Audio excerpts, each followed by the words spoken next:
وہ جا چکا تھا مگر یہ گفتگو پھر ساری رات ذہن میں کلبلاتے رہتی۔ ہر ملاقات کے بعد یہی تو ہوتا تھا، اس کی باتیں آنکھیں ذہن سے نکلتی ہی نہ تھی۔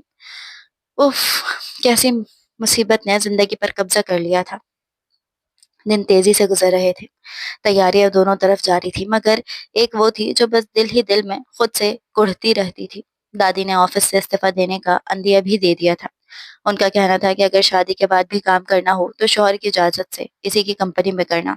اسے یاد آیا، ہدا بھی تو اس کی کمپنی میں ملازمت کرتی تھی، اس کی سیکریٹری تھی، جو چند مہینوں میں ہی محبوبہ کے درجے پر فائز ہو گئی تھی۔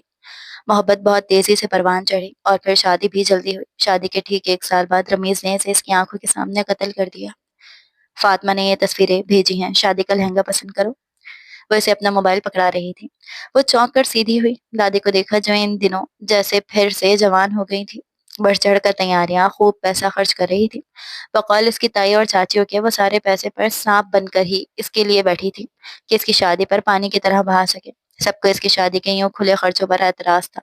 بقول ان کے اتنے امیر گھر جا رہی ہے تو وہیں سارے ارمان نکال لے، مگر دادی کا کہنا تھا کہ یہ اس کا حق تھا جو اسی پر خرچ ہوگا۔ دادی نے اسے سونے کے زیورات، ڈھیروں ملبوسات، جہیز میں اعلیٰ سے اعلیٰ چیزیں مہیا کی تھی۔ ایک ایک شے قیمتی تھی۔ دادی، آپ کی اپنی پسند بہترین ہے، جو کرنا ہے خود کریں۔ لو بھلا، کم از کم شادی کا جوڑا تو خود پسند کرو۔ وہ اسے زبردستی موبائل پکڑا گئے۔ جو پسند ہو اس کی تصویر انہیں دوبارہ بھیج دینا۔ وہ بے دلی سے دیکھنے لگی۔ ہر لہنگا ایک سے بڑھ کر ایک تھا۔ اسے خود بھی سمجھ نہ آیا کہ کون سا پسند کرے اور کون سا چھوڑ دے۔ بڑی مشکل سے ایک پر اکتفا کرتے اس نے اس کی تصویر دوبارہ انہیں بھیج دی۔ کچھ ہی دیر میں ولیمے کے ملبوسات کی ڈھیروں تصاویر موصول ہوئیں۔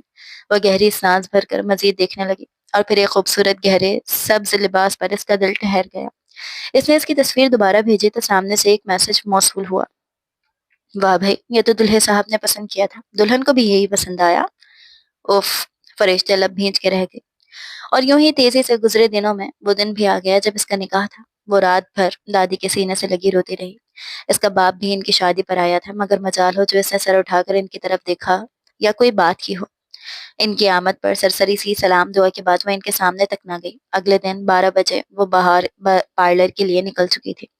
پارلر میں اس کے ساتھ رافیہ تھی جو اس کی خاموشی پر الجھن کا شکار تھی، مگر ایک طرف خوشی بھی تھی، اس کی شادی کی خوشی، مگر ساتھ ہی اس کا لاکھوں بار سنایا قصہ تھا جو اسے کسی صورت چین نہیں لینے دے رہا تھا۔ تیار ہونے کے بعد وہ کسی اپسرا کا روپ دھارے بینکویٹ پہنچی تو سب ہی اسے دیکھتے رہ گئے۔ سب کی توجہ کا مرکز بنی کیمروں کی فلیش پر پزل ہوتی وہ رمیز کی نگاہوں سے مزید پریشان ہو رہی تھی۔ نکاح کی رسم کا وقت جیسے ہی قریب آیا، اس کا دل سوکھے پتے کی مانند کانپنے لگا۔ فرشتے بنتے فاران، آپ کو اپنا نکاح رمیز دورانی بن حسن سی نکاح خواہ کو دیکھ رہی تھی۔ اس کے ہاتھ میں قلم جانے کس نے پکڑایا۔ اس نے خود کو قبولیت کے کلمات ادا کرتے سنا، پھر قلم سے نگاہ نامے پر دستخط کرتے ہاتھوں کو دیکھتے اس نے خود کو روکنے کی کوشش کی، مگر کچھ بھی ممکن نہ ہوا، جیسے سب کچھ کسی ٹرانس کی کیفیت میں ہو رہا تھا۔ مبارک ہو بیگم صاحبہ، رمیز کی مسکراتی آواز کے تعاقب میں اس نے سامنے بیٹھے اس خوبصورت شخص کو دیکھا جو کبھی اس کے دل کی دھڑکنوں کا شور ہوا کرتا تھا، اور اب وہ اسے دیکھ کر صرف ناپسندیدگی محسوس کرتی تھی۔ وہ منظر پھر ذہن میں تازہ ہوا تھا۔ وہ پھر معاف دماغ لیے بیٹھی رہی یہاں تک کہ اسے رخصت کروا کر دورانی ہاؤس پہنچا دیا گیا۔ اس رات اس کمرے میں موجود وہ اپنی تنہائی سے گھبرا کر روتی تھی۔ ہنگامہ، لوگ، سب کچھ پیچھے رہ گیا۔ سجی ہوئی سیج، خوشبوؤں سے بھرا کمرہ اور اس کا سجا ہوا وجود۔ کچھ ہی دیر میں رمیز وہاں آ گیا تھا۔ آج کے دن بھی اتنی ناراضگی اور اداسی، ایسا لگ رہا ہے زبردستی تمہیں نکاح پڑھوا کر میرے ساتھ بھیج دیا گیا ہے۔ وہ اس کا ہاتھ پکڑے کہہ رہا تھا۔ اس کی ہتھیلی پسینے سے تر ہونے لگی۔ ارے، اتنی ٹھنڈ میں تمہیں پسینہ آ رہا ہے، ریلیکس ہو جاؤ۔ اس کا ہاتھ نرمی سے سہلاتا وہ اسے تسلی دے رہا تھا۔ بہت خوبصورت لگ رہی ہو آج۔ اس طرح اداس ہو کر اس خاص دن کی خوشی ضائع مت کرو۔ مجھے معلوم ہے کہ تم دادی سے بہت اٹیچ ہو، لیکن یہاں سب تمہیں بہت پیار کرتے ہیں، پسند کرتے ہیں، پھر جب کہو گی میں تمہیں دادی سے ملانے لے جاؤں گا، ٹھیک؟ اس نے اس بات میں گردن ہلائی۔ یہ دیکھو، تمہارا تحفہ۔ سائڈ ٹیبل پر پڑی ٹبیا اٹھاتے اس نے کھولی۔ میں نے کومل سے پوچھا کہ تمہیں جویلری میں سب سے زیادہ کیا پسند ہے؟ اس نے کہا پائل، یہ میں نے خاص تمہارے لیے بنوائی ہے، ڈائمنڈ اینکلیٹ۔ اس نے نرمی سے اس کا پاؤں اپنی گود میں رکھتے وہ پائل پہنائی۔ بہت خوبصورت لگ رہی ہے نا؟ وہ بے اختیار سر ہلانے لگی۔ وہ واقعی بہت خوبصورت تھا۔ آپ نے مجھ سے شادی پر کوئی اعتراض کیوں نہیں کیا؟ خدا سے تو محبت تھی نا آپ کو؟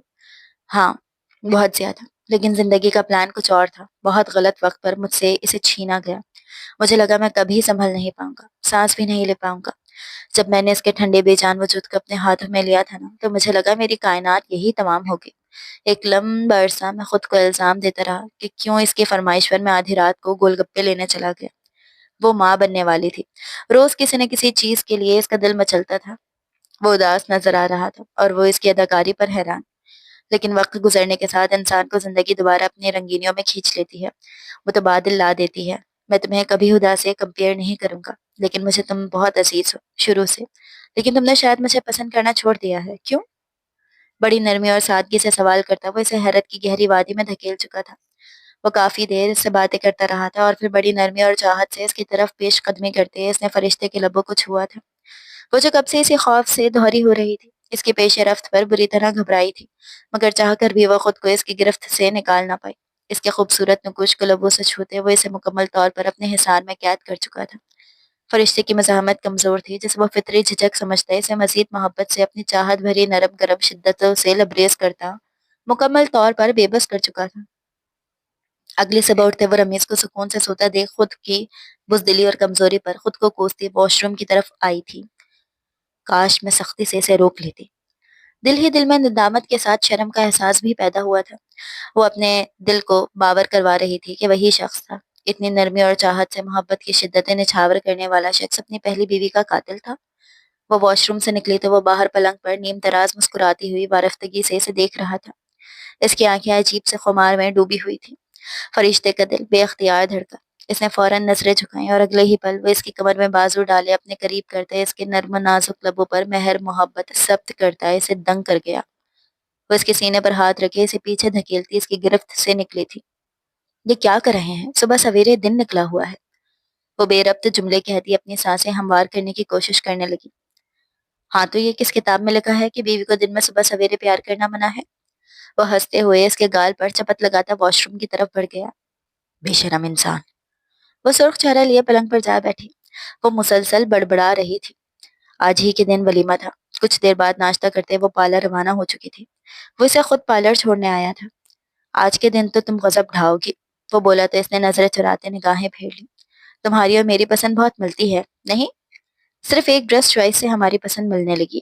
وہ اس کی طرف دیکھتی پوچھ رہی تھی۔ وہ ہنس دیا۔ ابھی تو شروعات ہے نا میڈم۔ وہ اسے گھور کر رہ گئی۔ ناشتہ ٹھیک سے کیا تھا ہماری نازک مزاج دلہن نے؟ جی، اس نے آہستہ سے جواب دیا۔ گڈ، کسی چیز کی ضرورت ہو مجھے کال کر دینا، ٹھیک ہے؟ اس نے پارلر کے باہر گاڑی روکتے کہا تو وہ کچھ کہے بغیر اتر گئی۔ وہ اس کے سامان والا سوٹ کیس اندر پہنچا کر پلٹ چکا تھا۔ وہ وہیں کھڑی اسے جاتے ہوئے دیکھ رہی تھی۔ دل عجیب نہ سمجھ آنے والے احساسات سے لبریز تھا۔